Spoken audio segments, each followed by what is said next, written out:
All right, Lance, we should be live, man. We are live streaming out to our YouTube subscribers and anyone who wants to join the WrestleMania post-game show. I am waiting on a longtime friend of mine, Nate Milton, to buzz me and let me know that he is ready. My sources or my senses tell me that he is trying to get wrapped up and get on the Skype. But with that said, man, Lance, it's almost midnight our time, Central Time. You made it? You made it through all that all that mumbo jumbo? Children of the night. That's what Venus Venus Flytrap used to say. Yeah, it's getting late, man, but yeah, I'm up for this, man. It was a good show. You know, the Kofi thing, they knocked it out of the park. I got a little bit on everything. Maybe they should have gotten rid of that Lashley match. That made it really long for the girls, but the girls still they went at it hard, but man, that's just a perfect story on the Kofi Daniel Bryan thing. Yeah, I agree. I wanted Nate to be here for my rant, so I'm gonna save my rant until later if that's okay. So we can get started though with just you and I. So we got people starting to hop on now, so all is good. But we can get started on just you and I right now, man. So when we agreed to do this, we said we were gonna do two positives and one what the hell is going on, if you know what I'm saying. So with all that said, man, I tell you what, I'll let you go first. What you're thinking, man. What are you thinking as far as positives go? Well, the Kofi Daniel Bryan, nothing on the show could touch it. It just kicked ass. Kofi, he graduated from University of Boston. He started working with for Staples, the office supply company, working on their catalog in a cubicle, and gets the call to go to developmental. And here it is tonight with the biggest match on WrestleMania, the feel good of it all. That's the way I see it. The new belt, you kind of got the idea when they showed that package before the match that the new belt was in the package or something. You didn't know what was going on, but it was great. It's just total perfect story. Crowd really into it, just tremendous. Yeah, I mean, it's hard not to go with Kofi right there as being a top moment. I enjoyed it. I mean, besides the obvious, this damn show being way too long, Kofi winning definitely was it was good. I mean, come on, man, and it was a perfect moment. The length of the show just starts to go downhill because it goes on so long. But with Kofi, he beats Daniel Bryan. I said that when they first came out, when I saw that the stand that they had that like crushed velvet blanket on, I was like, what the hell? I was like, yeah, they got the belt under there, and then they put Daniel Bryan's belt over it, the hemp belt, I guess you can call it. Long story short, me and the kid was watching it, and he was like, you think he's going to lose or win? I was like, I think he's going to win, but, man, nothing, who knows, what the hell. But anyway, long story short, Kofi Kingston gets the win. I can't wait for Nate Milton to join us because I know he was pulling for Kofi big time in that one, as well as I was. I mean, we wanted to see Kofi win, man. I mean, this happened, like the best part about this, Lance, I want to know what you think too, is it happened all to me organically. I don't think the plan was originally to have Kofi, come out, do this the way it happened. It all happened organically. They went with it. They did put a ton of obstacles in front of him, but I think that was part of the story. I actually had a fear when I recorded the pre-show with Brian Fury earlier this week. I was like, man, they might not let him win tonight, and they may end up just putting it off until Tuesday, but they went with it. He's a champion now, and again, it was organic, which made it even that much better. So I enjoyed it, man. So really, just good stuff. So we'll see what happens, but he won. So that was my top moment, and again, you said it was yours as well, if I heard you correctly. Yeah, definitely the top moment. I'm screwing around with the computer here. It really was, and it was organic, like you say. It wasn't the plan. I can't believe they went with the plan. I think they could have easily had Daniel Bryan win, move it, the title change to next month. I mean, they had 7 title changes on this show. Pretty insane. It just kept going. It made me think Becky wasn't going to win. When the whole time I was kept saying, "Oh, it's 100% Becky wins. Everything else is up in the air." I thought that too. I was like, I started counting. I was going down. I was okay. I don't use the best source. I'm on Wikipedia looking at all the title changes because I'm not doing it myself. The math Let in me my do head. it. You want the title changes real quick? Go ahead, run It through was the cruiserweight title, the Raw tag title that I turned it on. That's when I turned it on right before Hawkins took care of his streak. So those guys, Hawkins and Ryder, won the tag belts, the Raw World Title, the Women's Tag Match, the SmackDown World Title, the IC title, and the Women's title. So 7 changes. 7.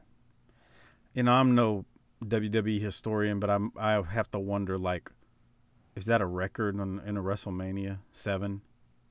Yeah, it feels really like crazy. it feels like it's a lot, so that's why I asked that question. But someone asked me in the chat window. Yes, Nate Milton, formerly of Live Audio Wrestling and the Kings of Sport podcast, if I can get it out, is supposed to be joining us shortly. So Nate's a longtime friend of mine, so we'll see, man. But let me see. So you went with top moment, Kofi.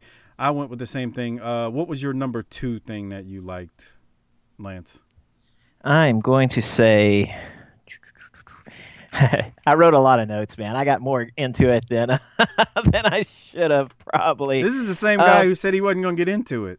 I got into it. I really did. The girls' match, I guess I had to go with second. They did work hard. They were rocking out and rolling outside the ring pretty fast. They were pretty stiff in there. Well, not stiff, but they were getting after it. They're not afraid to bump and get bruised and everything. So I really guess the girls' match was second. It was just that I wish they had taken that Lashley Balor match and maybe either done it earlier or something. That's when it was like, whoa, we've still got this thing to go before we get to the main event. It just that's when it really got long. Okay. That match actually I think that match got some time clipped off of it because of something else that happened. But I'm waiting for my friend Nate to makes get sense. Here because that makes sense.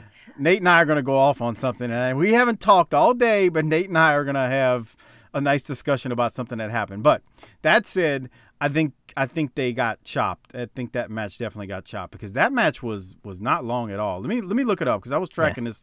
I was tracking this during it. Finn and Bobby Lashley from bell to bell was 4 minutes. Corbin and Kurt Angle was only 6 minutes. Samoa Joe and Ray was only a minute. Those are the shorter ones.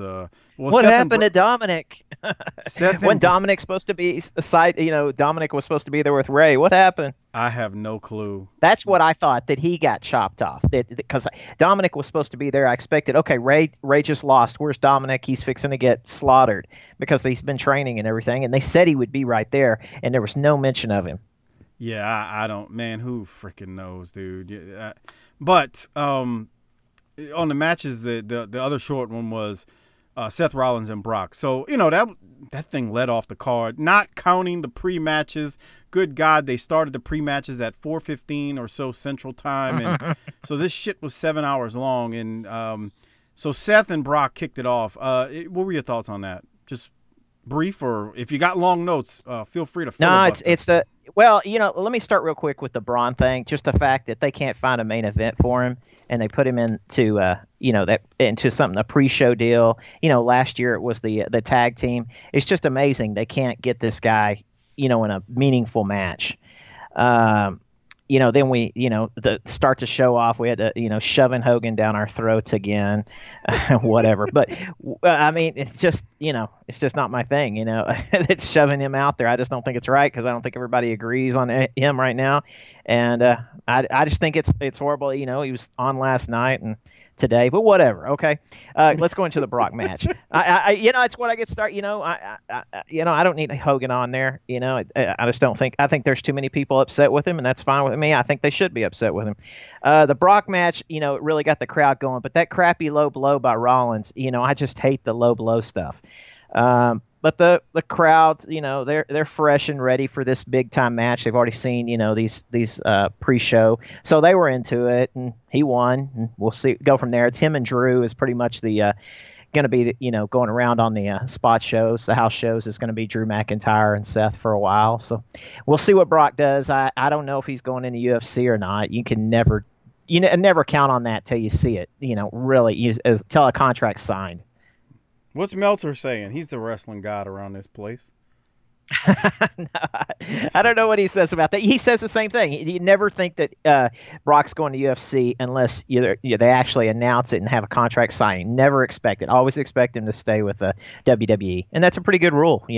He's played them against each other for so long. Yeah, I mean, kudos to him for using leverage. I'm just glad that damn belt's off of him because I don't know, man. That just got so old. That's I liked it when when Seth went back up the aisle. The you could hear the cameraman whistle, so he turned around for the camera. We just saw that kind of deal thing, that thing on Raw the other night. Everybody was like, "Oh my gosh, the cameraman was telling him what to do." Well, right there, the cameraman definitely whistled for him to turn around.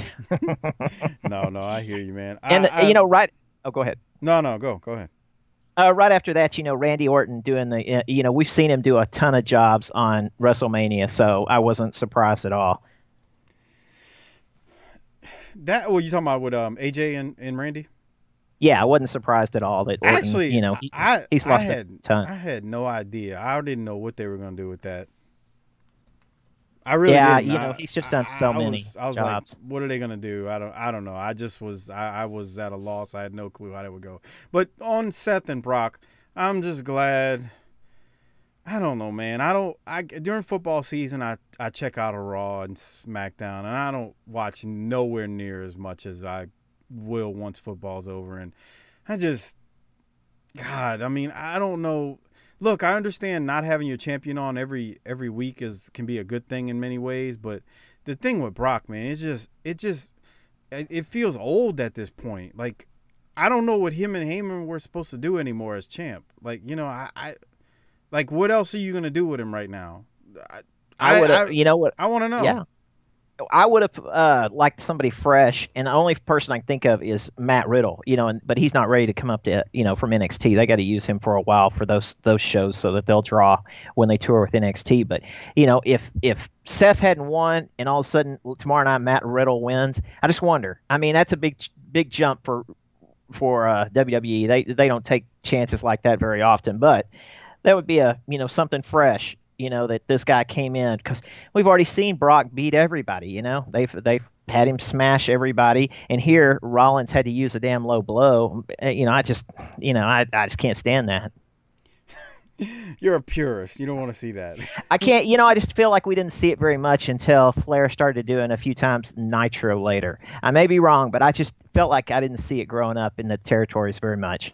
Here and there, but just low blows are just all over the place now. We saw Nakamura do it all last year with Daniel Bryan, kept low blowing him. Was it no, it was AJ, wasn't it? Yeah, it was AJ that they kept low blowing and stuff. Low blowing. So it's crazy. So let me ask you a question. I mean, bell to Eh, bell, the Seth and Brock match was less than 3 minutes, but you know that's not counting the brutality before when Brock was beating his ass before the bell rang. Did you think that match was going to be longer or shorter? I mean, did you think it was going to be longer? I mean, I'd imagine I you was didn't think hoping it was they were going to going be to have shorter. somebody else come in. I was hoping they weren't going to start the match, and that somebody would come in and face Lesnar instead of Seth. That's what I really wanted. Then once they rang the bell, I was like, ah, shit, okay. And I thought he might just pin him right there. I thought, as long as Becky Lynch is going to win this, so nothing else matters on the show. That's what I figured. That they could have the heels win plenty, but they didn't. Plenty of faces going A over. buddy of mine tweeted and not tweeted. He texted me and he said he thought the same thing. He was like, man, they're not gonna have this match go on right now. There's no way, and they did. I mean, they let it go and they started it. The bell rang and credit Seth. I don't know, Clifton. I see you out there. You like Brock being champ. I'm trying to read some of the chat. Yeah, I Um, see. Joshua was saying that NXT is the clear winner of WrestleMania. Without a doubt, that was a great show. The NXT show was exceptional, man. That first match with I'll always call him War Machine and Me Ricochet too. and Aleister Black. That match was outstanding. Not that the other stuff wasn't, but they only went 2 hours and 45 minutes. So there you go. There's the built-in advantage too. They give you solid quantity. I mean, we just literally watched almost 7 hours worth of wrestling just now. I I know we like wrestling, but Jesus Christ, WWE. I feel bad for people on the West East Coast, and they're driving their kids home right now, and it's damn near 1 a.m. Before you go to bed and get them in bed. But whatever, that happened to us when it was in Dallas that time. No man, we didn't leave until midnight. Anyway, so Somebody said they should have put Juicy Johnny in the Battle Royal. You don't even know who Juicy Johnny is, Lance. I He's don't know from this. Smoky Mountain. Anyway, so okay. My top moment again was Kofi. Yours was Kofi as well. Did you say who your number 2 moment was? As I'm still waiting on Nate to I join think us. maybe I guess the girls because of how hard they worked. I mean, there is no doubt that they're in there trying to steal the show. I don't, they couldn't do it from Brian and Kofi, but they're in there going like, hardcore, and they're trying to do a kind of a different match because, Ronda's kind of a Brock character. Not, what I'm saying. There wasn't, they just kept going for arm bars and disarmers, on and on and on, and then, the big kicks to save each other from getting the win. So, I thought that they pushed it pretty good. I was just going through a couple more things. The Usos, I mean, they're always great. I think that they've re-signed. I'm not sure about that, but I think they finally did re-sign. They did. The Hall of Fame. I saw the report And that they resigned. I'm sure your favorite part was the Hall of Fame with DX coming out. No, that was fine. I'm waiting for Nate to get here so I can just fucking have a goddamn stroke during this damn show talking about a certain somebody who just had to fucking fillet himself on air for damn near 30 minutes. But proceed. You see, I'm getting worked up, Nate. I'm getting worked up, lad. Keep going. I wasn't watching the Hall of Fame at all. In fact, I was watching stuff for our other shows. I was actually reading a few parts of Gary Hart's book. I saw a downloaded version. I was watching that when that whole Bret Hart thing went on. So I turned it on, watched, rewound it, saw what happened with Bret Hart, and then, as I had said on one of our shows, I was really into Booker T and Stevie Ray going in the Hall of Fame, and their speech didn't let me down. You really could sink your teeth into it. I tweeted out how, I was there at the Sportatorium when they first came in those first couple weeks, and they sat down in a box next to this lady who was in a box seat next to me, and they started discussing how they wanted their gear to be. They'd wrestled a little bit in Houston, but this was when they were about to debut in Dallas, and I was right there. So I always felt kind of a connection on that. And I tweeted out an article on that lady from a Main Event Wrestling magazine from 100 years ago. Some of the things in the article are kind of, I put on their tall tales, but the lady really did make a lot of ring jackets and things like that. And Mick Foley referenced her in his book, and that he had lived with her in the house, but he made sure to say it was just a living situation. It was not a girlfriend by any means. Oh man, I tell you, the camera, they still, it's weird. They ought to get one of us hardcores to be the director on those cameras, because they just missed so many shots, and they showed crowd shots when something was about to happen tonight. Just freaking drives you nuts. Yeah, WWE cameraman. But they're just listening to the person in their ear, so it is what it is. You know what I mean? Yeah, during that Miz and Shane, somebody, my buddies were over, and they said, "What is that? A table?" And I go, "No, I think it's the top of a golf cart." And it was. That was that shot that Shane took the bump on the top of the golf cart and then slid off. Man, he just, anything is crazy. And I thought the scaffold thing, I'm fine with that because it's not the focus of the show. When we were, in Dallas, it was all about that damn Hell in the Cell spot by Shane. That was the whole show. I mean, what does anybody else remember? I mean, I remember Zack Ryder won the title, but I was there. Besides that, nothing else but the, Shane coming off the cage. So this time, it's in the middle of the show, and there's a lot other things bigger than that. So I was cool with that. That was a horrible WrestleMania in my opinion, and one in Dallas. Definitely.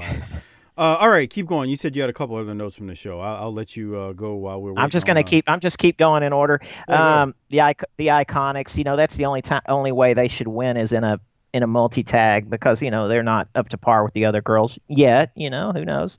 But right now, that's the way they should win. So I guess it's okay and stuff. they're damn annoying, but that's their job. That exactly. They're exactly what they should be. They're annoying, and it's part of the show. I'm into it. Yeah, I was all right. I didn't expect them to win, but it happened. So whatever. That one didn't get that one I was fine with. Shane and Miz, I don't know if I was invested in it, but it was all right. The Usos, I'm going through what you went through already. Usos winning, I like that. AJ defeating Randy, I thought that was a good match. Seth and Brock, I actually enjoyed it. So I mean, up until that point, I was more than good, but I'll let you go ahead and keep going now. Okay, so then it was the Kofi Bryan match we went over pretty good. I thought it was just tremendous. Anybody that's joining us right now, I thought how could the story, the excitement, just everything in that match worked. The crowd was just into it.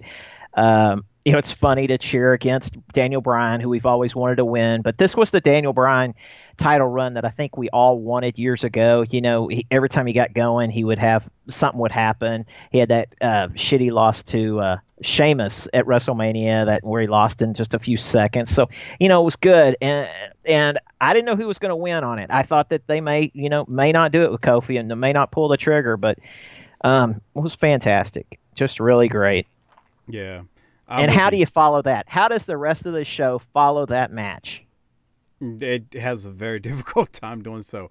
So keep going while we're waiting on Nate and maybe Harper to join us. All right, keep going. Yeah, go ahead. I got distracted. So Ray versus Joe, just was that like a swamp creature outfit that Ray had on? I don't know. Man, the Black Lagoon. I went to use the bathroom, and when I came back, it was over. Like I just had to go real bad, and poof, I was like, oh, yeah, well, okay. So I didn't even see it. Yeah, it was quick. And as when it ended that fast, I thought, okay, well, he's just going to keep the move on, choking him out, and his son's going to come in and try to save him. They're going to kill the son, old school wrestling, and then it'll go from there. And none of that happened. That was just it. Ray, that's how some of those legends get treated, and that's just the way it is. Yeah, I feel you.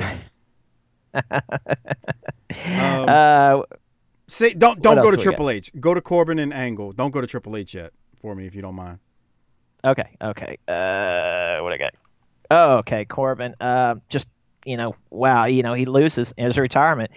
Yeah, it can't be a total fairy tale night. It can't be all kisses and marshmallows. So that's what they did. They brought us back down to earth with Kurt Angle losing. It was nice on his way out, but yeah, I think a lot of people are going to be talking about that tomorrow. That Baron Corbin got him.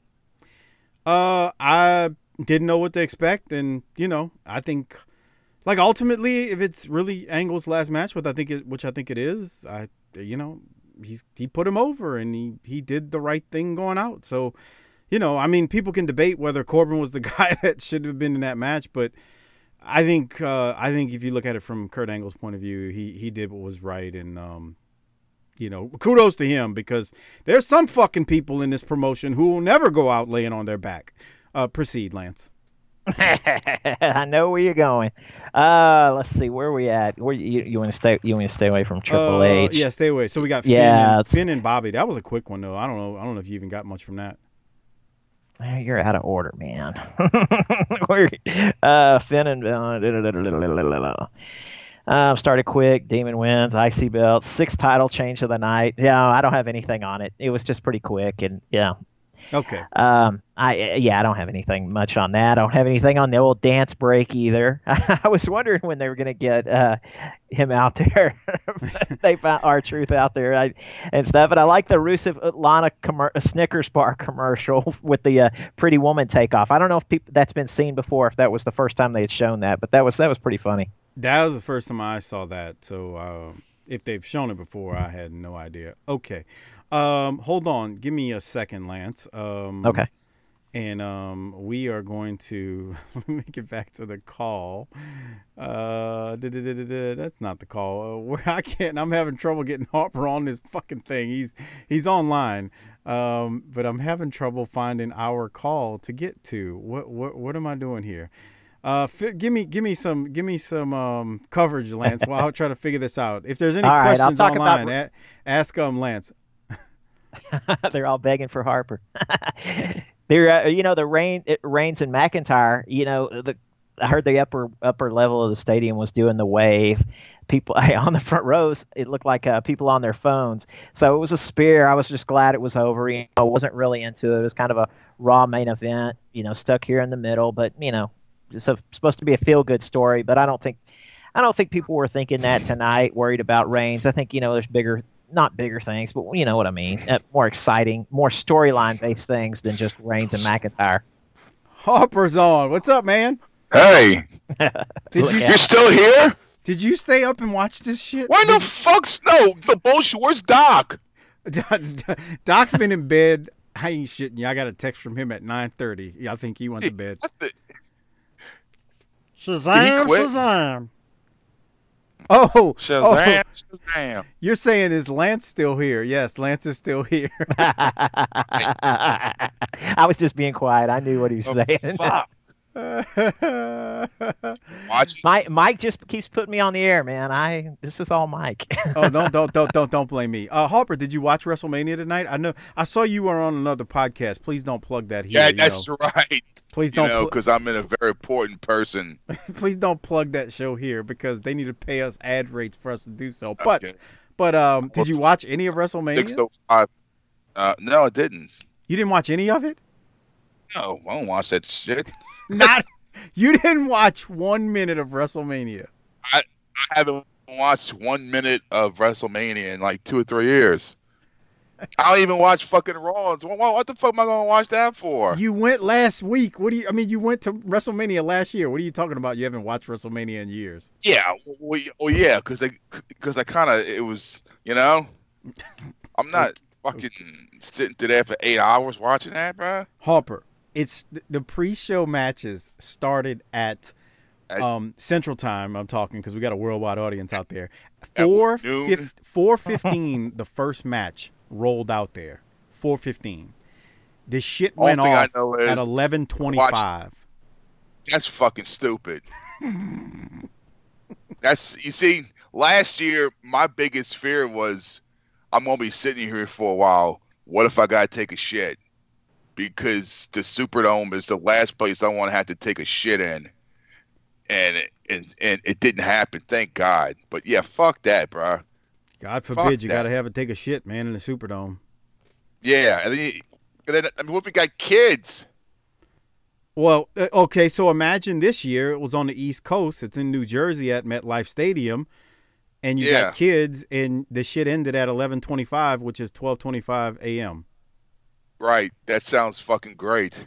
Yeah, man. Remember when Mania was like 2.5 hours long, just like match.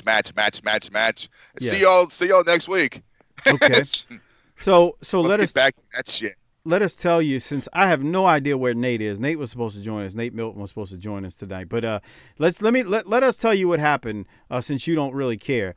In the Filet-O-Fish main event, I'm not saying that Harper is. So send your hate mail to cjhhoodat@gmail.com. I don't even know if that's his email address. But anyway, Harper called the main event the Filet-O-Fish sandwich match.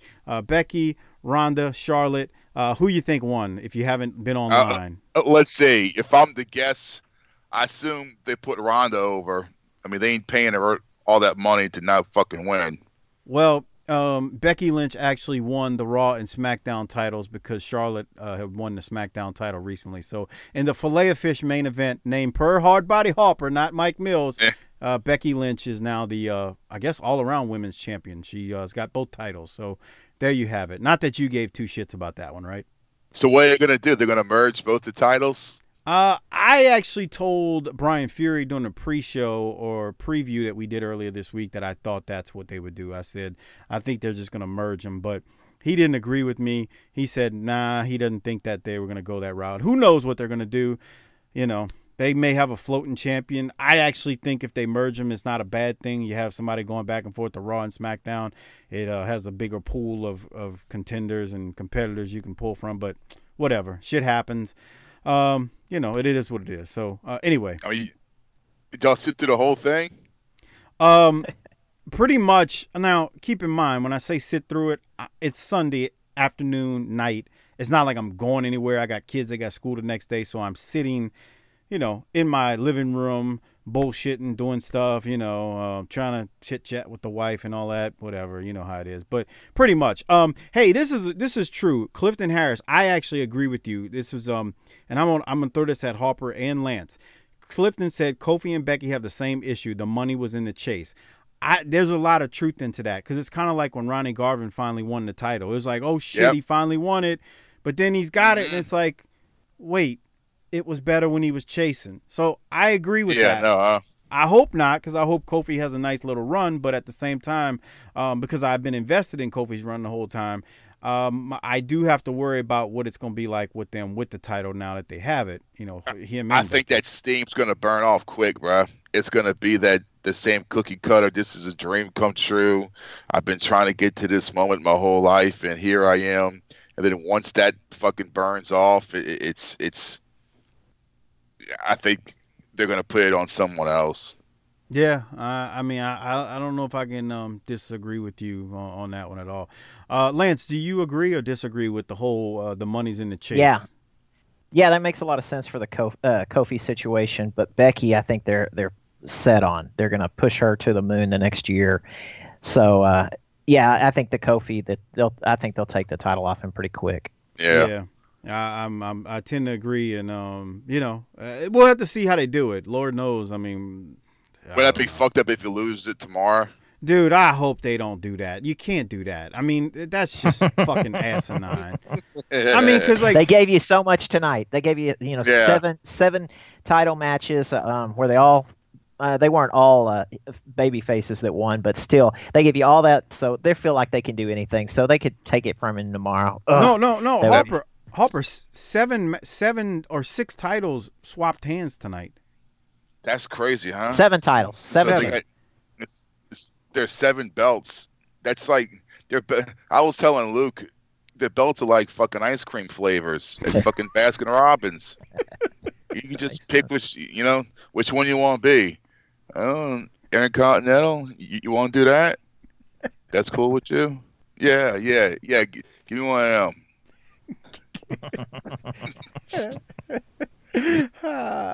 Shazam. Okay. I mean, there's just so many belts now. It's just fuck. So, I was waiting on Nate, but I'm gonna have to get to this Triple H thing. Lance, I'm gonna let you go first, and then I'll go because everybody wants to hear the Triple H take. So, Lance, you go first.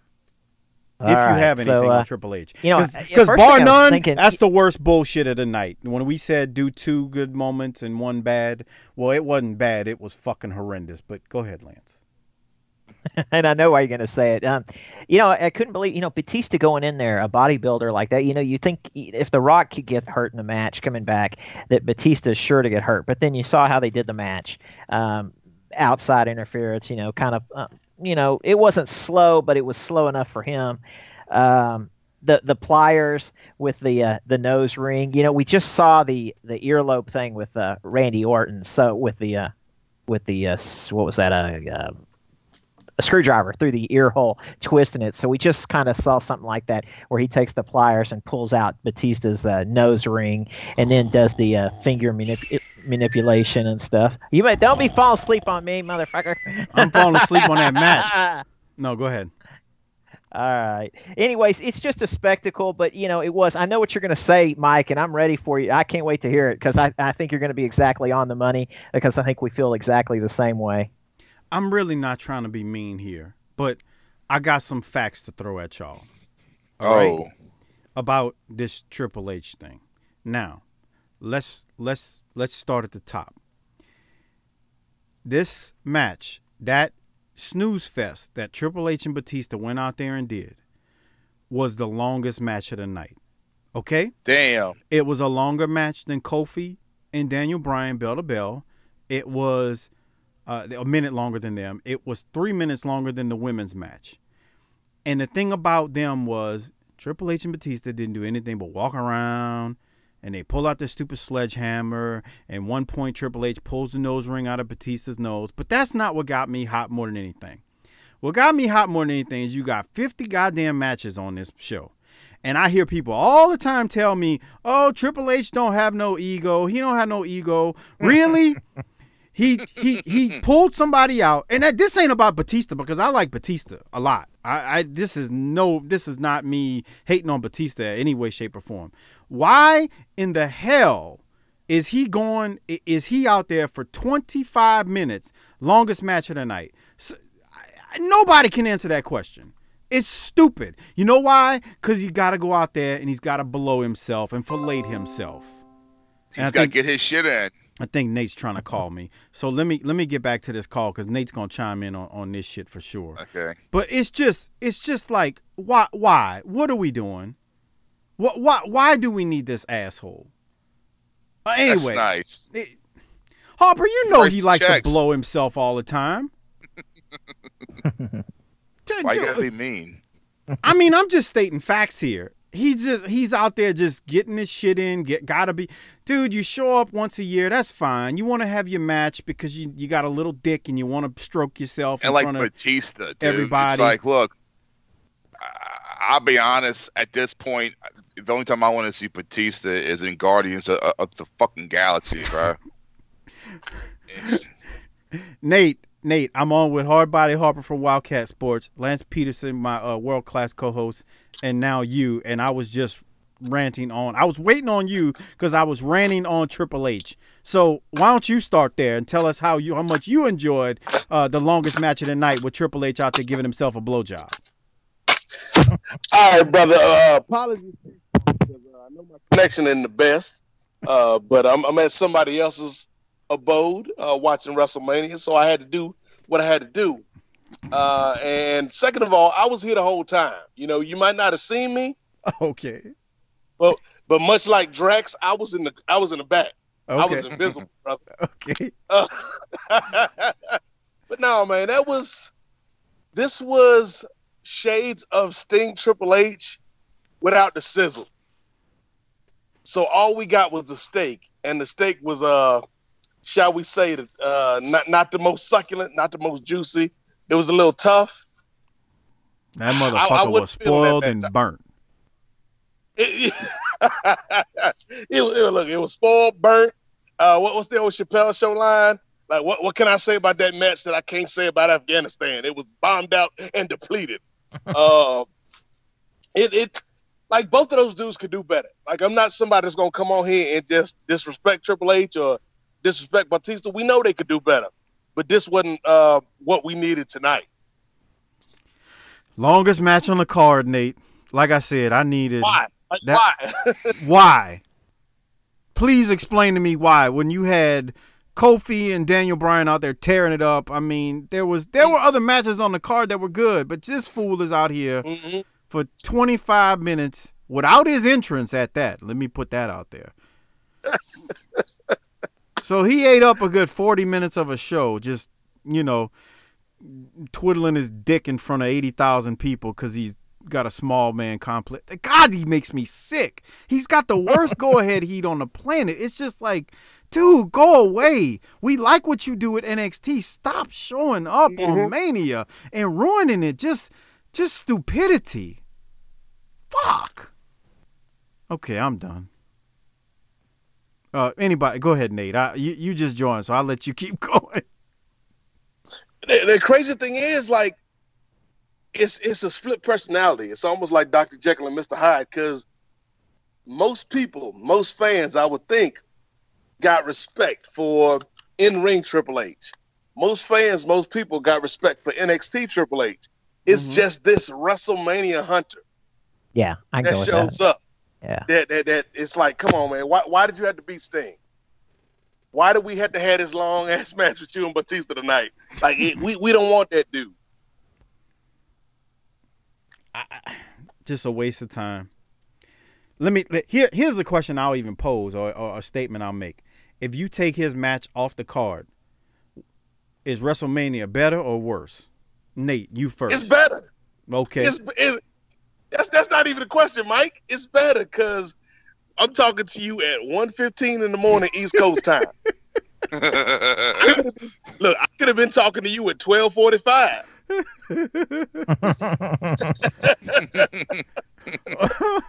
like damn, look, Triple H. I know black don't crack, but I need some beauty sleep, brother. Lance, take him off the card. Is it better or worse? It was just filler. It was enough filler. It's nothing memorable, except the spot with the pliers, with the nose thing, because, there was a great, visual, even though, they kind of covered it up, but still the idea of that. So, Batista worked in the match. He wasn't scared. He took a bump on those steps, and he did a couple of things. They weren't sloppy about it, but he did take some good things. You take it off. I could have taken it or left it. It didn't do anything for me. I'd rather have had the Lashley match off the show rather than this. But still, it was kind of just a Triple H out there getting the win. Not a squash, but he certainly he didn't sell the whole match. He was put in tons of offense. Let's talk about the sledgehammer for a second too. Fucking sledgehammer. Fucking that's as bad as the low blows. No, it's worse. You want to talk about some shit that is the dumbest fucking thing in pro wrestling, and there's a lot of dumb shit in pro wrestling nowadays. The sledgehammer. Like, next time, why don't you just bring a Glock to the ring, Triple H? That would be a lot more effective and a lot less messier and probably a lot less painful for the person you trying to murder with the sledgehammer. I mean, I'm serious. Jim Vinsky, you're a military man out there. We got some military folks that listen to us. I see them in the chat room all the time.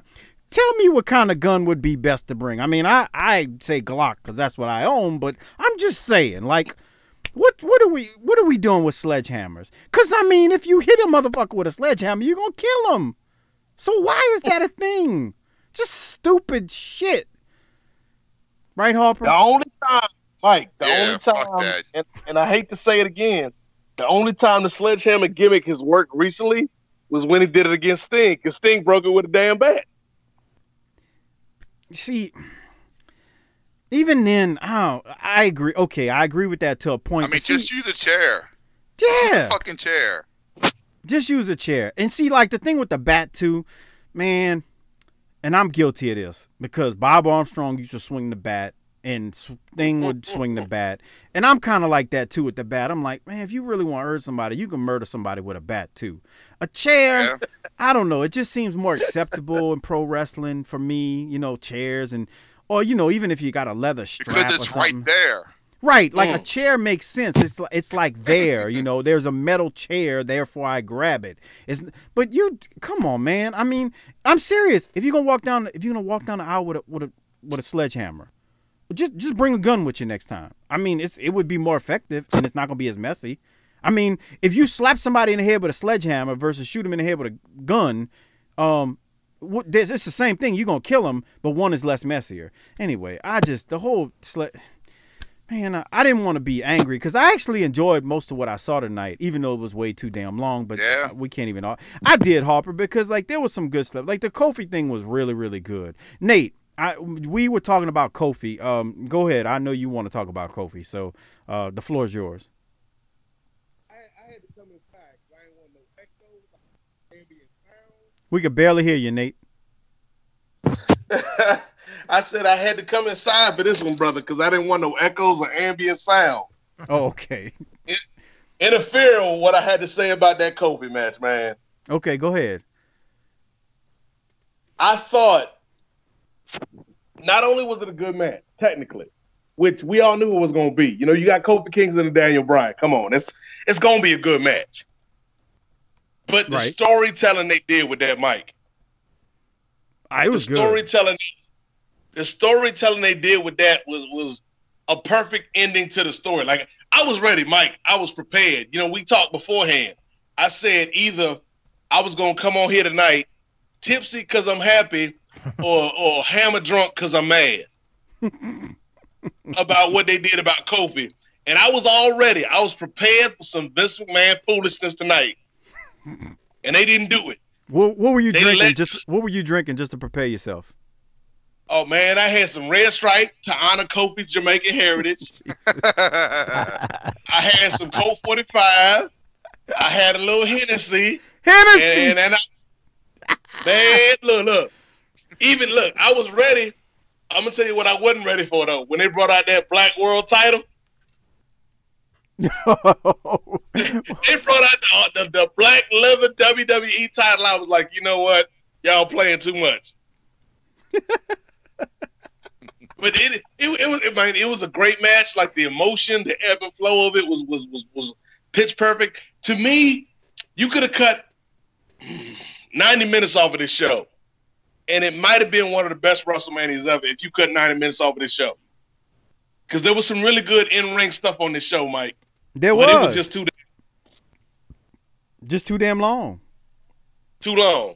Well, Taker didn't show up, huh? No. Like, I didn't even mind the when Basic Thugonomics Cena came back out. I didn't even mind that. That was funny, actually. I kind of popped when Cena came out. Harper didn't even watch, Nate. He just joined us to rail Fuck on it. that. Typical internet fan, brother.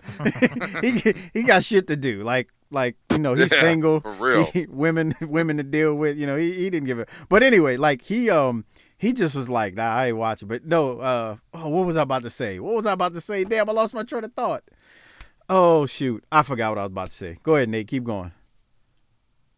Oh man, I was, and I put a post on Twitter about this. Man, like I was at a party this evening, and it was a majority African American fans at this party, and it was legitimate tears of joy in Mike Mills. I believe it. At this, like people, and that's the thing. I don't think people understand. Like, yes, this is a cool little wrestling storyline, whatever. But it actually has some depth to it, and I think they put it across pretty well on television. Plus, what the New Day was doing on social media, and I think it resonated with people. And it's like, if you Mike, this, man, it's all a work. If you put together a story that connects with people, people are gonna buy it. Because at the end of the day, we all want to believe in the illusion, and I think they did a good job with the story. See, so I said, Doc and I were talking about this a couple weeks back. It was after a Raw or something, and my thing with the whole Kofi storyline was the thing that made it believable was whether you believed Big E and whether you believed Kofi in the insinuations that they were making about the struggles of an African American man. Whether you buy into that is one thing, but that wasn't what they were selling, in my opinion. What they were selling was the fact that it's a topical discussion. So even if you don't believe them, even if you didn't believe what they were saying, that's irrelevant. The fact of the matter is it's a discussion that's happening in America, so that's why people were invested in it. At least that was my point of view. So, I really believe that, because one thing they did with the whole storyline with Kofi that really, really made this whole thing good was it was natural. It wasn't planned like all the way from the start. They actually didn't plan it, and it just happened organically, which is how shit is supposed to happen, and what can make wrestling actually good. That's the thing, Mike. If Mustafa Ali, and I'm gonna call him Mustafa Ali because there's only one athlete that deserved to be called Ali by a singular name, in my opinion. If Mustafa Ali, his mama called him Mustafa, I'm gonna call him Mustafa. Didn't get injured, we wouldn't even be talking about this right now, Mike. Yeah, that's what I'm saying. Like, so things happen organically, and that's what made it good. And you got to give credit to the creative team, but also to what Kofi and the New Day and Daniel Bryan did, because they made something. And I hate to say this, man, because this night's supposed to be, I guess, Mike, all about the ladies, because they main evented. But I gotta say that Kofi match was the hottest thing on the card tonight, without a doubt. Yeah, you can't. I don't think anybody will argue that. And it's not trying to be sexist. It's just trying to be real. Like, you can't, Harper. Now, you, Nate, you ain't heard Harper. Harper calls the women's matches the filet of fish sandwich because the Big Mac is the McDonald's sandwich, and that's what McDonald's is known for. So the analogy being the filet of fish. Look, you're known for the Big Mac. Stick with the Big Mac. Don't sell me the filet of fish and call it the Big Mac. Harper, explain to Nate what you call the filet of fish, because I'm not doing it justice right now. It's the filet. It's not your main eventer. So why you gonna push that shit? I mean, if it was making money and there was a line around the fucking block to go see Raw and the Raws were selling out and the ratings were great, they'd be like, yeah, okay, push that fucking fish sandwich. But it's not. So why are you pushing the fucking fish sandwich? Nobody wants to eat that shit. I mean, look, maybe it's Lent. Maybe it's Lent and Vince, you know what I'm saying? Pete right now, he trying to get this fish. I agree with you though, man, because and and I love Charlotte Flair. I think Charlotte Flair is one of the best people they got on the main roster. But that main event didn't really hit with me, man. It did what it needed to do in terms of giving Becky both belts, but like at the end of the night, like what I'm going to remember about this night 10 years from now is Kofi. Yeah, I agree. Which is, I feel bad for the women because of that, to be honest with you. Because, I mean, it's just the story with Kofi was just told so well. So, it was what it was, man. I mean. Too much. Look, my boy Wei Ting on Post Wrestling came up with this theory, and I tend to agree. I think when we give the WWE too much time to tell stories, that's when they get in trouble. Yeah, right there. When they only have, 2 months or so to tell this Kofi Daniel Bryan story, that's a good story. But when you give them 9 months to tell this Becky Lynch story, they gonna mess it up, man. Yeah. I thought they went an extra week on Kofi. I was worried that they were gonna, I liked it, the gauntlet, but when it was the tag team gauntlet, I was afraid that was just too much filler, and we needed to get on to the show. But it worked. Well, see, but Nate, that's what I mean. But Lance, like I was telling you, they had to do that because they had to fill up time before Mania. Yeah, they had to fill it. Yeah, but he's saying, if they didn't have to, I think it would have been better to do it on the just the singles gauntlet. Yeah, no, I hear you on that. I hear you on that part. But the show peaked early.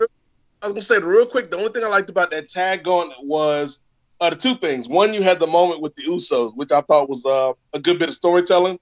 Yeah, where they forfeited, but then I think the New Day needed to be a part of this story. A, because these guys kind of came from nothing and made their own story, so it makes sense for them to be here. But B, if you want to do the Big E story of Big E turning on Kofi, it makes sense that they got him into this main event.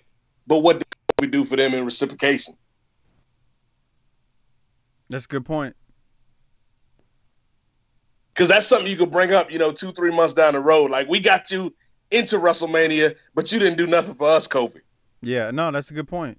Or depending on how they spend it with them in the New Day, who knows? I mean, you just never know. Hey, we did a question from David Jordan in the chat. He said, what did you think about the Revival losing? Didn't shock me, David, because, good Lord, I think they've lost almost every match since they won the titles. Nate, you got any thoughts on the Revival? I know it does. They've been non-title matches that they lose, but Nate, any thoughts on the Revival losing? Man, I really like the Revival, man. We talked about this, I think probably about a year ago, Mike. Yeah. We talked about the Revival and how they would fare up on the main roster. And I really like those dudes, but I don't know if they're suited for the WWE. I think they might find greener pastures elsewhere. Yeah. I mean, because they feel like they're not extremely big, Mike. Like they're not, the Ascension and shit. We see what they've done with the Ascension. So like, even if you're big, it doesn't guarantee success in this company anymore. So I mean, if I'm Dash and Dawson, your best bet might be heading elsewhere. Yeah, they've just fought it around with them. Yeah, it does. I see. I see Jimmy there. Jimmy was talking about the Revival. Probably getting the belts back tomorrow night. I wouldn't be surprised. Zack Ryder lost the IC belt the next night. Yeah, so that's what makes me think of that. definitely could happen. Yeah. Anything could happen tomorrow night. They gave you all this tonight. They gave you so much tonight. They may stick us with 3 hours of Stephanie tomorrow night. Because they're going to be like, oh, we gave you everything at WrestleMania. We can fuck you over now. Was that an engagement present for your boy from Vince, Mike? It could have been. You're talking about Zack Ryder getting the tag belts. Yeah. I mean, was that an engagement present? It could be. It could be. Who knows? All right, so let me ask this, because there's one question I want to talk about before we get out of here, because we're almost an hour, and I didn't even think we'd go 30 minutes. Hey, Nate, any other thoughts on WrestleMania before we move to one other topic I have about ROH? Okay, overall, I would say this was a really, really great 3.5 hour show. Problem was, this was a 7-hour show. But like the highlights, the things that, again, the things that we'll talk about 10 years from now, 15 years from now, 20 years from now, God willing, if we still on this planet, the good parts of this show will still resonate. Like, I think Kofi's win is a big deal. And it's a big deal in the context of a WWE story. But I also think, and this is something Mike, and I have talked about, and I've talked about on Twitter for the past couple of weeks, like Kofi being only the second black dude to hold that title. The Bruno Sammartino, Hulk Hogan title. Like, that's a big deal. And we can't discount like how many young fans might have been brought to the table tonight because of Kofi. So I think they did a great job of that story. Even though the women's match wasn't the best, it's a historic moment that they main event of WrestleMania. So you got to give props to the ladies for that. There wasn't really a whole lot of bad on this show. It was just too damn long. And Mike, I don't know if I need to see a man Terry at the top of the show. Like, I had just gotten into my first beer, and I see the damn red and yellow man coming out on the screen, and I'm feeling some type of way. I'm like, y'all didn't even let me enjoy an hors d'oeuvre. Y'all didn't even let me enjoy a deviled egg before you brought Terry Bollea on the screen. But okay, I'm with it. But yeah, a fun show, but too long, man, too long. Was it Terry Bollea? What did he do? Nothing. He just came out at the top of the show. He came on the stage when Alexa Bliss kicked off the show, and he just kind of like announced where they were and what you gonna do, brother. He didn't do nothing. Yeah. But I was waiting for him to try to to argue with himself over if he was carrying Hulk Hogan's dick or Terry Bollea's dick.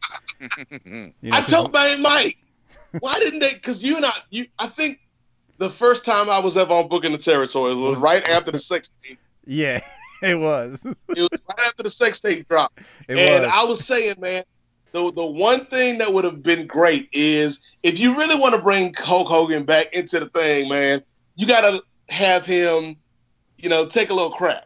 And it would have been great to have him try to come out at the end of Kofi's match and try to get some of Kofi's shine. And they're like, nah, you're not tall enough for this moment, Hulk. Yeah, that would have been good. All right, Lance, before we close out and get to the one ROH topic, your thoughts? I think the Matt Riddle Velveteen Dream was the match of the weekend. Yeah, I just want to throw that in. I thought that NXT show and that tag match was just incredible. But Kofi and Daniel was right there with it. Yeah. So that's kind of my weekend. I thought it was all good. I was glad, no Stephanie was great. And that's about it, man. I'm beat down. You made me pay attention. I've never paid so much close attention to a pay-per-view in a million years. Usually I'm screwing around the house today. You're like, okay, I got to write some notes down here. I got to pay attention for the last 7 hours. Lord. Stephanie is a giant, and we all stand on her shoulders. We thank you, Stephanie, for this wonderful night. Oh, Yeah. very good. Yeah, without her, women's wrestling wouldn't exist. Okay. Yes. No, All so right, let's, good point. I do want to give him a shout out, Mike, because I don't think they'll ever put China in as a solo performer. Yeah, so at least they did somewhat right by her and put her in this weekend with DX. Yeah. She's not gonna get in on her own. I can't ever see that happening. That sucks. They backdoored her in. I hate to say it like that, but it's what they did. You know it. I know it. Everybody knows it. Yeah. I hate to say it, but it is what it is. All right. Okay, Harper, you weren't watching ROH last night. Nate, I have no clue if you saw the ROH show. Lance, I don't know if you saw it, but I'm gonna assume I saw most of the highlights. I'm gonna assume we all heard about Enzo and Kaz. Yes. Harper and I talked about this through text, but I want Harper to tell me how or what he thought, because I say now 100% work. I'm almost, well. Oh yeah, Let me shut up because I'm gonna say something I'm not Yeah. supposed to say on air. But no, go ahead. Say it. No, I'll get no. I don't want no. Go Why? ahead. Get Because in trouble I'll tell from you. who? This ain't No, this no. isn't Soviet Russia. Harper, was it at work? Hey, Uh, man.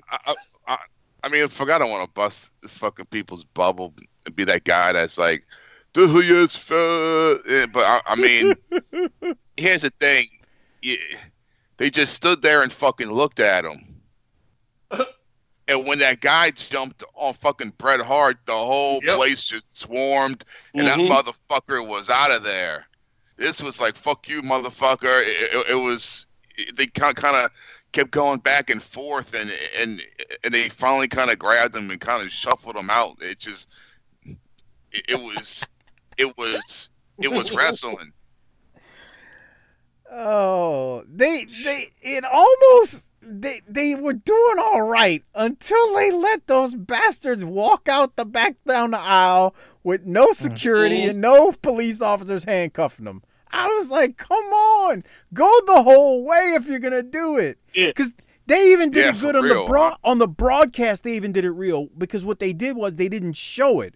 So because they didn't show it on the broadcast, it was like, oh shit, something is going down. So I was like, damn, that's kind of cool. And then Rich Fan from PW Torch, he was there, and he was the one who tweeted out the whole thing, part 1 and 2 of the interaction between all 4 of them, or all the teams. And then on the second part, it's where you can see them kind of just facing off. And I'm like, come on, y'all. I hope you gotta get, first off, MSG has the dumbest security on the planet, if that's not a work. Okay? Because and they're in New fucking York, so let's be real. You ain't just gonna be the security's not sitting there with their hands on their nuts. Security was kind of weak at the Hall of Fame, if we being real about it. Yeah. True, that's true too. But you saw how the wrestlers reacted to that security not reacting. So then you have the security is in there, they're sitting there with their hands on their junk, and then the wrestlers are fighting. But then Big Cass and Enzo walk out down the aisle. I'm like, come on, man. Y'all had it until y'all showed that. And I just was like, yeah. I could see, like me, I'm like all of y'all. I want to believe. Like, I really do want to believe. Like, and I know Harper and I have had this discussion a million times. What makes wrestling fun to us is we once thought it was real. So we want to believe. But it was like, man, y'all did everything right until y'all let the bastards just walk out like nothing happened to them. Yeah, they should have all pounced it on them, but they didn't. Yep. But it's like I had put on Instagram today talking about the Kofi stuff. Like, you a good magician when you can fool people that know how the trick is done. And I think the Kofi story did a lot about that. Even though we know this is not quote unquote real, there was real stuff involved with the story that made you buy into it. And I think ROH could have did that with Enzo and Cass. Even though I'm not the biggest fan of Enzo and Cass, I still think it could have been a really big moment for those dudes. But you have to make me believe. Like, it'd be like Mike. If Marcus Vanderberg and myself just cut into your conversation on Booking the Territory one week, would y'all be like, oh, it's Nate and Marcus from the Kings of Sport. They don't work here. What are they doing? Y'all be like, what the hell y'all doing on our show? Like, there would be some real genuine emotion behind it. And I feel like that was kind of missing from the ROH thing. And it's just like the little bit of realism that they could have layered on top of it that would have took it to another level, in my opinion. Yeah. I mean, I can't. Because you notice that the shit with fucking Brett, that shit's everywhere. Like, that's on like the news. Yeah, like, look, dude. Yeah. I called my mother before I left to check in on how her and Pops was doing tonight. Before I left to go, because I knew I wasn't gonna speak to anybody else in the world except for Mike Mills and y'all for the rest of the evening. Because WrestleMania is a full-time commitment. So I'm like, hey, I'm about to be at my partner's house. If you need anything, text me, text my sister, whatever. she was like, "Did you see what happened with Bret Hart?" And this, my mother hasn't given a damn about anything involving professional wrestling since 1988. But she saw Lester Holt or whoever was filling in for Lester Holt on a weekend talking about Bret Hart. That's a big time story, and so like Ring of Honor wouldn't have gotten to that level, but they could have at least gotten, the Dave Meltzers and the Ryan Sattins and the PW Torches and people like that talking about, is this Enzo and Cass thing for real? They could have gotten that type of buzz over the weekend if they had done it a little bit better, in my opinion. Yeah, they just good stuff. That's good. Oh, they kind of, Sean Sparks out there, they half-assed it. It's Jesus Christ. It was and the thing was, like, that show was a pretty good show. To be honest. Can I ask a question, Mike? Yeah. Like, I mean, we family here. We all wrestling fans.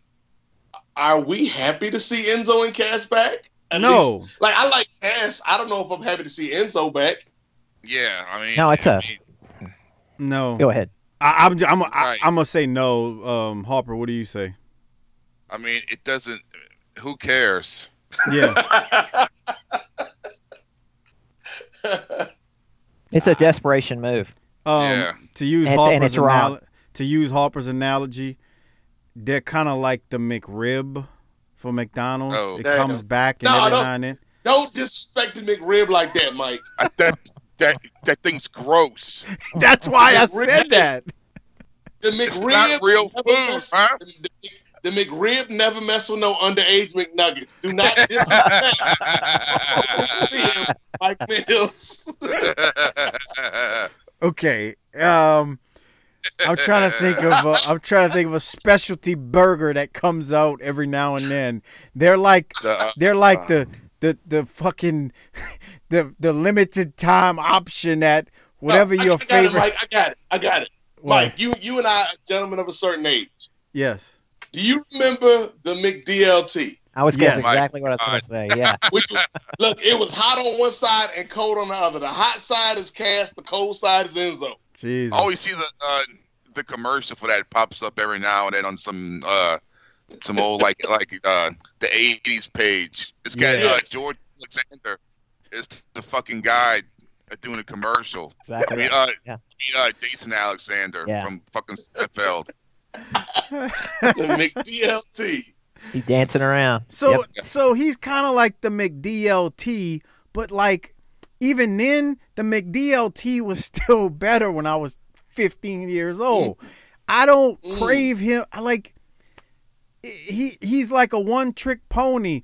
You can't teach that. My name is. I mean, that shit is that shit is good for like one time, and then other than that, there's nothing else there. Yeah. He could make a living on the indies just doing that shtick for the rest of his life, but that's not a character I think has legs on TV, which is what ROH is. That's a TV company. What you gonna say during his promos? Right. It doesn't work, I think, beyond that first couple weeks. Because he can't say that, right? Yeah, he can't say any of his stuff now.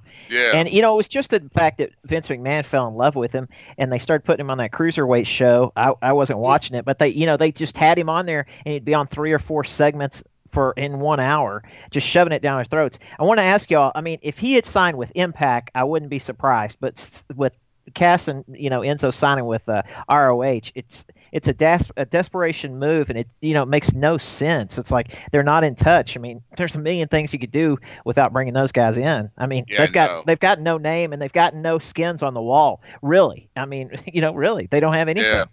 I hate it. Let's just say that. And I'm a ROH fan. That's why I say that. That 1 hour of TV a week. I watch ROH regularly. It's an easy watch. There's nothing. The thing is, like, a lot of people left ROH within the last, few months, obviously because of AEW and whatnot. ROH has a great supply of young talent that has not been given the opportunity. And I feel like you just bring in 2 dudes like that. And I know they're young, but my point is, I've already seen them. Like, they're one-trick pony. You can't teach that. my name, blah blah blah. It's cool, it's funny, but I just no, I don't want to. The McDLT was good in 1990 fucking one. I'm That's sorry, nice. 1988, which was a good year if I say so myself, or 87. I don't want it in ROH. So yeah, that's my take on that shit, man. You Remember the Arch Deluxe, Mike? That was my sandwich. Oh, the Arch Deluxe, I remember it. I remember that. The Arch Deluxe was I'm gonna throw an AWA name out there for you, Mike. The Arch Deluxe was the Derek Dukes of fast food sandwiches. Oh, that's It was bad. hot for a minute. Like I was like, yo, Derek Dukes about to be a star. Then they started the Team Challenge series. I ain't seen That's Derek nice. Dukes since. It's like the Glacier. Oh man, I like Glacier though. I talked to Glacier one time on a podcast. He was a very nice gentleman. Yeah, Glacier's real cool, man. He's he really is. But I can't believe you just did that to Derek Dukes, man. Derek Dukes doing the job for Mark Gastineau back in the day. Jesus Derek Christ, Dukes man. and Colonel the Beers on the Team Challenge series coming up next. You know, when he had that fight with Mark Gastineau, and that national, it was a sporting newspaper was out at the time, and I grabbed it, and here it is, Derek Dukes on the front, and I'm going, wait a minute, this is a wrestler, you know, there's some put on here, you know, and sure enough, you know, here's Derek Dukes, you know, getting the win over. He admitted it later, you know, you know, he done the job for Gastineau. I mean, this is the night, man. We celebrating everybody. We celebrating Kofi, Derek Dukes, Mark Merrill, even though he ain't black, we count Johnny B. Bad. Everybody celebrated tonight. I thought he was black forever. It's great. I love that stories where he talks about being interviewed outside CNN, you know, about, you know, Black Matters and, you know, different things. And he's like, wait a minute, you know, and he's not letting on that he's not black. But hey, your boy Brian Malone has, you know, got something with Liger last night's what I heard, Mike. Yeah. He was I was happy for him and like Bruiser and all those guys they've been working on the indies for years, and they got to work MSG and nice little spot in that Battle Royal thing that they had or Honor Rumble. Yeah, they did good. Mark Merrill, real quick. Nate, you had tweeted this out years ago. How old were you when you found out Mark Merrill was not black? Here's the thing. Here it goes. I knew from the jump. Oh, okay. My co-host Marcus Vanderberg. That's what it was. The one that was like Marcus found out a couple years ago, but I knew from the jump. Like I respected Johnny B. Bad, but I knew that brother wasn't black. I knew he was Italian or Indian or something, posing as a black man.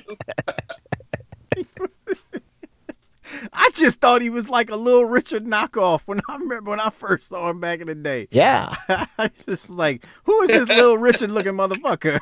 Shit. Man. That's right. I forgot it was Marcus because Marcus tweeted it out. Marcus was like, man, I was days old when or today year old when I found out Mark Merrill was not a black man. He was all Marcus was all messed up. He was like, for real, Nate? Damn. Oh shit. All right, I think we about to wrap this thing up. But Nate, tell the people where to find you. Unless you want to call Mark Merrill, he probably still up. We can call him and talk to him tonight. Nate, tell the people where to find you on Twitter and plug Kings of Sport. Yeah, you can find me on Twitter in the number 8 MOZAIK, Nate Mosaic on Twitter. Check out the Kings of Sport. Mike has been on the show before. He'll be on the show in the future. This week we'll probably be talking. To Brian Shields. I don't want to put nobody's business out there in the street, but shout out to Lance Storm, who I was conversating with tonight during WrestleMania. Hashtag humble brag. If I could be serious for a moment. But if you want to throw some money my way and Marcus's way, because Marcus needs therapy after finding out Johnny B. Bad wasn't a black man, you can check out our Patreon, Kings of Sport, patreon.com/Kings of Sport. Mike, appreciate you for having me on as always, brother man. And we have solved racism through wrestling. Shout out to Kofi Kingston, Kofi Mania. We gonna wake up tomorrow morning. Byron Saxton is gonna be the president instead of our current commander in chief. It's gonna be a new day. Yes, it is. Yeah. Shout out to Mike. Shout out to my boy Leon, my man Leon Hicks, who hosted the WrestleMania festivities tonight. Leon Hicks 34 at yahoo.com. I don't know why he's throwing his social medias out here like that. That's all right, man. Speaking of Byron Saxton, he was channeling his inner Boyd Pierce tonight from Mid-South Wrestling. If you noticed his jacket and his suit, I was like, damn. Byron's been acting extra like the last couple months. I don't know if it's because of COVID, but Byron has been like on commentary and in his wardrobe. Byron has been like living his best life. He ain't going back and forth with Corey Graves. Yeah, he's doing his thing. Lance at SMU Heavyweight. Anything else you want to mention? We got a world-class show we're doing this week, but anything else, man? No, that's it. We're getting closer to that Texas Stadium '84, so we're just gearing up for that. Yeah, it can be fun. Y'all talked about any Ice House King Parsons yet? Sure, all the time. We did that one. We did that one. It's been 6-7 months at least, huh, Lance? On Iceman? Yeah, when he did the Ice House, when they showed the Ice House video. Oh yeah, but carrying the ice, yeah. Yeah. It was. They cut it with that strange music because they couldn't use the original music, so they always change up everything they do. It ruins everything. That sucks, man. Like when they show New Jack on the network with ECW, it's like some weak, ridiculous dubbed in music. Yes. Ridiculous. Terrible. It's the worst. Shit show level. And you can find Harper. That's not natural born killers. That's natural born jaywalkers. You can find Harper don't find Harper on Twitter. You can find Harper on Facebook. Always message him. He likes getting all your messages and all your questions. So find him on Facebook. I love that. When he's not occupied with his infected rats. Anyway. All right, y'all. We're going to get out of here. We're going to stop streaming this thing. Shout out to all the rats that was up in New York this weekend. Boy. Hey, y'all got to pay bills, too. I ain't mad at you. Yeah. Oh, they're out there, too, bro. God damn. Because I'm friends with some of these people on Facebook. I'm like, use a hoe, use a hoe, use a hoe. And then take pictures with them. I'm like, yeah, great. It's like what was that song? Warren G and Nate Dogg, Mike. Like every other city I go. Oh yeah, every other video. No matter where I go, I see the same hoes. That was the same hoe that was at WrestleCon, and she was the same the hoe that was at Starrcast. Every other city we go. Every other city we go. No matter where I go. No matter where I go, I see the same hoe. Yeah. Hey, my bad, ladies. I know this is y'all night. Y'all had the main event. I ain't mean to take it this way, but that's where we ended up. With all that said, this is Mike, Lance, Nate Milton, Hardbody Harper from Wildcat Sports Entertainment. Hopefully y'all had fun. This will be up for patrons.